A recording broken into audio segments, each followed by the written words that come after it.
അസ്സലാമു അലൈക്കും. ഇബ്രാഹിം നബിയുടെ താൽപര്യപ്രകാരം ഇസ്ഹാഖ് നബി റബേക്കയെ വിവാഹം ചെയ്തു. കുറെ കാലങ്ങൾക്ക് ശേഷം അവർക്ക് ഇരട്ട കുട്ടികളുണ്ടായി. ഒരാൾ ഏശാവും മറ്റൊരാൾ യാക്കൂബും. ഏശാവ് ശക്തനായ ഒരു മനുഷ്യനായിരുന്നു. അവൻ ഒരു നല്ല വേട്ടക്കാരനുമായിരുന്നു. എന്നാൽ യാക്കൂബ് കൂടുതൽ ബുദ്ധിശക്തിയുള്ളവനായിരുന്നു. ഇസ്ഹാഖ് നബിക്ക് പ്രിയപ്പെട്ടവൻ യാക്കൂബ് ആയിരുന്നു. ഈ കാരണം കൊണ്ട് തന്നെ സഹോദരങ്ങൾക്കിടയിൽ എപ്പോഴും വഴക്കുണ്ടായിരുന്നു. പിതാവിന് ഇസ്ഹാക്കിനോടാണ് കൂടുതൽ താല്പര്യമെന്ന് അറിഞ്ഞപ്പോൾ ഏശാവ് കൂടുതൽ അസൂയാലുവായി മാറി. ഇസ്ഹാഖ് നബിക്ക് പ്രായമായി. ഇപ്പോൾ അദ്ദേഹത്തിന് കാഴ്ചശക്തി കുറഞ്ഞു. ഒരിക്കൽ അദ്ദേഹം ഏശാവിനോട് കാട്ടിൽ പോയി വേട്ടയാടി മാംസം പാകം ചെയ്തു തരണമെന്ന് ആവശ്യപ്പെട്ടു. ഏശാവ് അത് സമ്മതിച്ചു. ഈ സംഭാഷണം കേട്ട അദ്ദേഹത്തിന്റെ ഭാര്യ റബേക്ക മകൻ യാക്കോബിന്റെ അടുക്കൽ ഓടിച്ചെന്നു. നിന്റെ ആട്ടിൻകൂട്ടത്തിലെ ഒരു കുഞ്ഞാടിനെ അറുത്ത് നിന്റെ പിതാവിന് ഇഷ്ടമുള്ള പോലെ പാകം ചെയ്തു കൊടുക്കണം. നിന്റെ സഹോദരൻ വരുന്നതിന് മുൻപ് തന്നെ അത് നീ നിന്റെ പിതാവിന് കൊടുക്കണം. മാതാവ് പറഞ്ഞതുപോലെ യാക്കോബ് നബി ചെയ്തു. പിന്നെ അദ്ദേഹം തന്റെ സഹോദരന്റെ വസ്ത്രങ്ങൾ ധരിക്കണമെന്നും റബേക്ക ആവശ്യപ്പെട്ടു. പിന്നീട് അദ്ദേഹത്തിന്റെ കൈകളും കാലുകളും ആട്ടിൻ തോൽ കൊണ്ട് മൂടി. സഹോദരൻ യേശാവിന്റെ തൊലിയാണ് എന്ന് തോന്നിക്കാൻ വേണ്ടിയായിരുന്നു റബേക്ക അങ്ങനെ ചെയ്തത്. യേശാവ് സംസാരിക്കുന്നത് പോലെ സംസാരിക്കാനും പറഞ്ഞു. യാക്കൂബ് നബി തന്റെ പിതാവിന്റെ മുറിയിലേക്ക് പോയി. ഇസ്ഹാഖ് നബി ചോദിച്ചു, ആരാണ് നീ? ഞാൻ അങ്ങയുടെ മകനാണ് എന്ന പരുക്കൻ ശബ്ദത്തിൽ യാക്കൂബ് മറുപടി പറഞ്ഞു.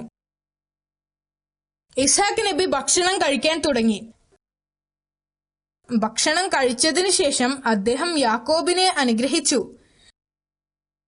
നല്ല സഹോദരൻ ആകാൻ നിനക്ക് കഴിയട്ടെ.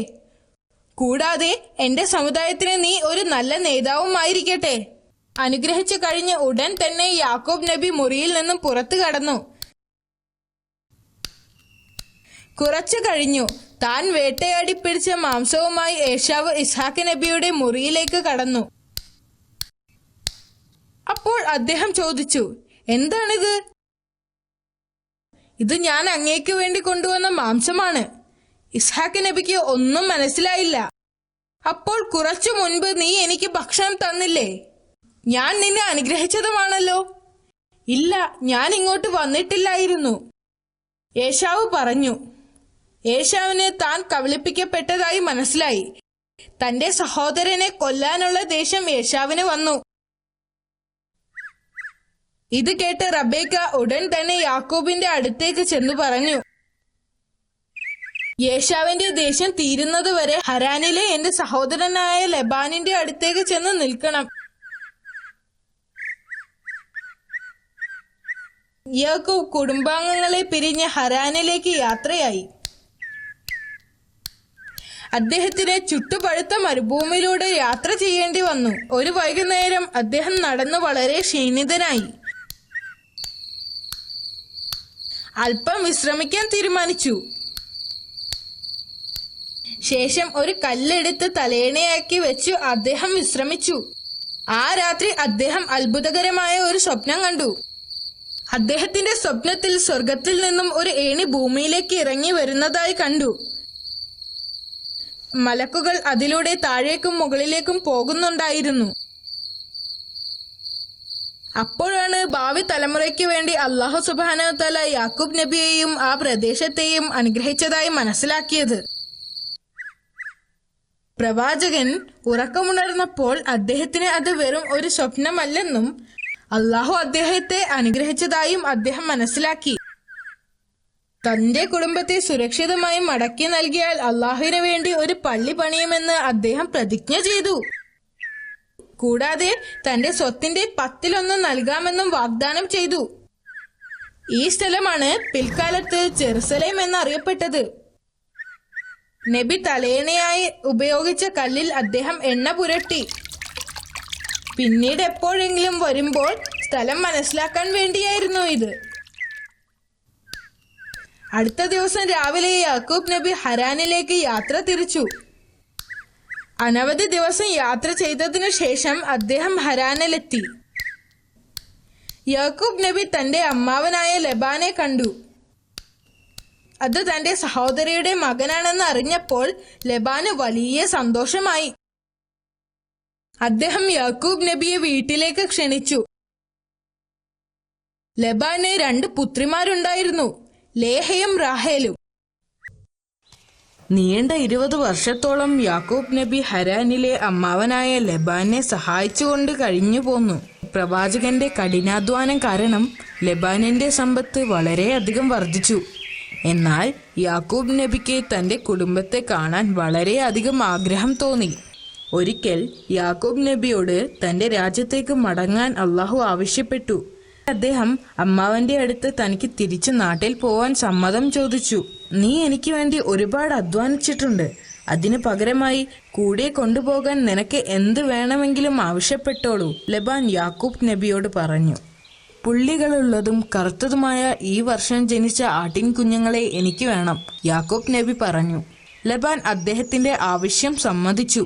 അദ്ദേഹം തന്റെ ഭാര്യമാരോടും മക്കളോടും തയ്യാറാകാൻ പറഞ്ഞു. ആ കൂട്ടത്തിൽ താൻ ആവശ്യപ്പെട്ട ആട്ടിൻകുട്ടികളും ഉണ്ടായിരുന്നു. അദ്ദേഹം തന്റെ കുടുംബവുമായി ഒരുപാട് ദിവസം സഞ്ചരിച്ചു. സൈർ എന്ന് പറയുന്ന ഒരു സ്ഥലത്തെത്തിയപ്പോൾ അവർ ഏശാവിനോട് മാപ്പപേക്ഷിച്ചുകൊണ്ട് ഒരു ദൂതനെ യാക്കൂബ് നബി അയച്ചു. അടുത്ത ദിവസം ആ ദൂതൻ ദുഃഖവാർത്തയും കൊണ്ടാണ് തിരിച്ചു വന്നത്. ഏശാവ് 400 ആളുകളെയും കൊണ്ട് ഇങ്ങോട്ട് വരുന്നു എന്ന് യാക്കൂബ് നബിയെ അറിയിച്ചു. യാക്കൂബ് നബി ഭയപ്പെട്ടു. തന്റെ സഹോദരന് ഇപ്പോഴും തന്നോടുള്ള ദേഷ്യം തീർന്നിട്ടില്ല. അദ്ദേഹം അള്ളാഹുവിനോട് പ്രാർത്ഥിച്ചു. യാക്കൂബ് നബി തന്റെ സഹോദരന് വേണ്ടി ഒരു സമ്മാനം ഉണ്ടാക്കാൻ തുടങ്ങി. അദ്ദേഹം തന്റെ പരിചാരകരോട് 200 ഒട്ടകങ്ങളെയും 30 ആടുകളെയും കൊണ്ട് യാത്ര തുടരാൻ ആവശ്യപ്പെട്ടു. എന്റെ സഹോദരനെ കാണുമ്പോൾ അവൻ നിങ്ങളോട് ചോദിക്കും, നിങ്ങൾ ആരാണെന്ന്. അപ്പോൾ നിങ്ങൾ പറയണം, അദ്ദേഹത്തിന്റെ അടിമയാകുന്ന യാക്കൂബിന്റെ പരിചാരകനാണ്. ഈ മൃഗങ്ങൾ അടിമ യജമാനന് നൽകുന്ന സമ്മാനമാണെന്നും. അവർ പോയതിനു ശേഷം 2 ദിവസങ്ങൾക്ക് ശേഷം യാക്കൂബ് നബിയും യാത്ര പുറപ്പെട്ടു. യേശാവ് യാക്കൂബ് നബിയുടെ പരിചാരകരെ കണ്ടു. യേശാവിന് അവരോട് നല്ല മതിപ്പ് തോന്നി. ആ മൃഗങ്ങളെല്ലാം തന്റെ സഹോദരൻ തനിക്ക് നൽകിയ സമ്മാനമാണെന്നറിഞ്ഞു. അതിനു പുറകെ യാക്കൂബ് നബി വരുന്നത് യേശാവ് കണ്ടു. യാക്കൂബ് നബി തന്റെ സഹോദരനെ കണ്ടപ്പോൾ ആദരസൂചകമായി ശിരസ് നമിച്ചു. ഏശാവ് ഇത് കണ്ട് യാക്കൂബ് നബിയുടെ അടുത്തേക്ക് ഓടിപ്പോയി കെട്ടിപ്പിടിച്ചു. ഏശാവിന്റെ കണ്ണ് നിറയുകയും ചെയ്തു. ഇത്രയും വർഷം അദ്ദേഹത്തോട് ദേഷ്യം കൊണ്ട് നടന്നതിൽ ഏശാവ് സഹോദരനോട് ക്ഷമ ചോദിക്കുകയും ചെയ്തു. നിന്റെ കൂടെ വന്ന ഇവർ ആരൊക്കെയാണ്? ഏശാവ് യാക്കൂബ് നബിയോട് ചോദിച്ചു. അള്ളാഹു എനിക്ക് നൽകിയതാണ് ഇവരെ. അദ്ദേഹം മറുപടി പറഞ്ഞു. ലേഹ, റാഹേൽ, അവരുടെ മക്കൾ, അദ്ദേഹത്തിന്റെ മുഴുവൻ പരിചാരകർ, ഇവരെല്ലാം യേശാവിന്റെ മുമ്പിൽ ആദരസൂചകമായി ശിരസ് നമിച്ചു. ആദ്യം സമ്മാനങ്ങളൊന്നും വാങ്ങാൻ യേശാവ് തയ്യാറായില്ല. എന്നാൽ യാക്കൂബ് നബി അദ്ദേഹത്തെ നിർബന്ധിച്ചു. ഒടുവിൽ അദ്ദേഹം സമ്മതിച്ചു. അവരെല്ലാം യേശാവിന്റെ കൂടെ സ്വന്തം നാട്ടിലേക്ക് മടങ്ങി. തിരികെ പോകുന്ന വഴി അവർ ജെറുസലേമിൽ തമ്പടിച്ചു. ഇവിടെയായിരുന്നു വർഷങ്ങൾക്ക് മുൻപ് പ്രവാചകൻ പാറയിൽ എണ്ണ ഒഴിച്ച സ്ഥലം. വർഷങ്ങൾക്ക് മുൻപ് അദ്ദേഹം അള്ളാഹുവിനെ കൊടുത്ത വാക്ക് പാലിച്ചുകൊണ്ട് അവിടെ ഒരു പള്ളി പണിതു.